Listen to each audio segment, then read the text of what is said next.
Good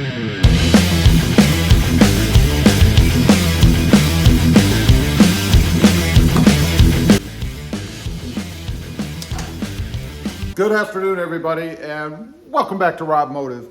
Today I'm going to fix a little electrical concern I have in the Toyota Tacoma. You know, I've got some lights and stuff in the front, and I discovered that I need to be able to take the grill off here and there.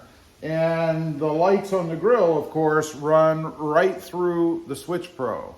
So I need to be able to disconnect to do things, you know. But I didn't put any kind of a plug or anything in the truck. So I'm going to do that today. I went to O'Reilly's and I picked up a little connector. They call this, what, a 2-wire male and female pigtail, I guess. And I'm going to put it in the wiring so that when I want to take the grill off, I don't have to disconnect my lights, which are in the grill, from the Switch Pro. What a drag that would be, right? So we're going to wire this thing in. It's pretty simple, really. You just cut the wire, as you saw in the beginning that I did, and then we're going to splice this thing in so that I have a way to remove the grill without doing something way more involved than necessary. Now, I will say I do have a second one. I have a light bar down there. I need to do the same thing with that. Okay, first thing, obviously I've got to strip the insulation back. I find that a little pair of scissors works really well for this if you've got wiring that has some kind of a sleeve around the inside of it. So I just cut that back a little bit. I did actually stab into my finger once. You have to be careful when you're doing this. And then I got to work the rest of the day and the next day with a big old Band-Aid on my thumb. Still have the wound mark there, you can see. That's kind of a bummer. But anyway, I learned my lesson. Let the scissors do the work. Don't put a lot of pressure on it. Just push back. So just going to strip it back like so that the wires are free. And I believe, I'm pretty sure, these are 16 gauge. I'm actually starting with the light bar down below. I was going to start with the lights in the grill, but I cut the wrong wire, so it doesn't matter. I was going to do both anyway. So anyway, you get the idea. Just strip those back so that you can get to the wires. Next up, of course, is to strip the wires. I'm going to go down, I don't know, maybe half an inch or something like that, maybe a little bit more. And I always start with the next size up on the strippers just to make sure that I'm not cutting wire. Always seems to work pretty good, so we're going to do that this time as well. We'll see. Yeah, it just works better. I don't know why. This is a 16 gauge wire and I'm cutting it at 12. Actually, it may be a 14. I'm not sure. It doesn't really matter. It is 16. I can see it marked on the wire. So stripping it with a 12. I don't know. Just seems to work pretty good to me. Let's move on. Do the other one, and then I have to do the same thing on the pigtail because, of course, they don't come stripped either. So we'll get to that next. Okay, got everything stripped. Now, the most important thing, which I forget all the time, is to put your shrink tubing on before you go ahead and connect all the wires. It's pretty important. Hard to put shrink tubing on once everything's connected, right? Now, what I'm going to use to connect everything are these solder connectors. These things are fantastic. They've got an adhesive part here, the blue, and then they've got a chunk of solder in the middle. What you do is you put the wires together on the inside and then hit it with either a lighter or a heat gun. I find a lighter works pretty well. And then it all collapses and shrinks. The adhesive shrinks, the tube of course, and it gets all gooey.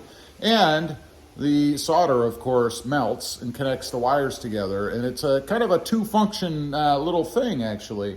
It seals the end so that you don't get water inside. And it melts the solder so that the wires connect well. Love these things. Time for some fire.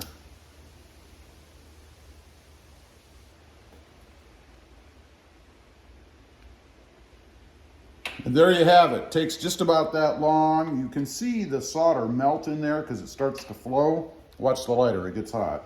And then we'll just slide the insulation across. And I believe I left off the insulation on this one on the outside. I told you I'd do that, right? Now, I'm not going to cut it and redo it. I'm actually just going to put some electrical tape around it And then I do have 2 levels of shrink tape for this one. I made the mistake right here on camera. So next up, I'm gonna do the other side, the positive or the negative, and then we'll do the other end of the connection, and hopefully not forget any more connectors, or tubing, I should say. And then we'll seal it up, and that'll be about it. Okay, I have the connectors on. I'll let you guys see what it looks like. You can see the solder melted in the middle there, and then of course it shrunk and melted around the edges of the wire.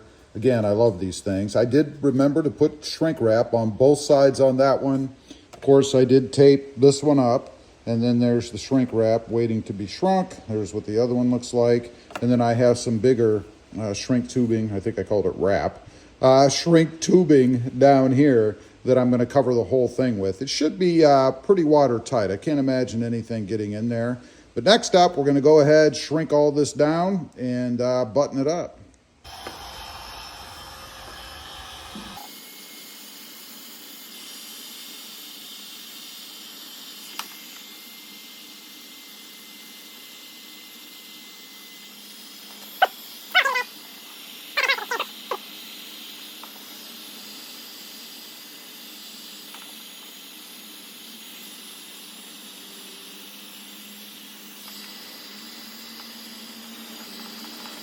All right, got everything shrinked and soldered and connected and all that good stuff. So now it's time to plug it in.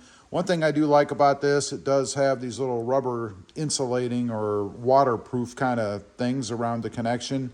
Water, of course, is the biggest concern here. So I'm going to plug it in. We're going to fire up the truck, and we're going to see if the light bar lights up. It shouldn't be any issue.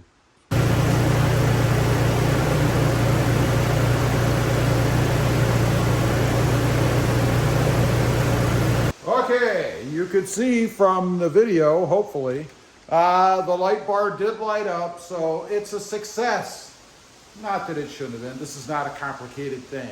Anyway, I just wanted to come on and show you guys kind of a reminder to myself for when I watch this back later.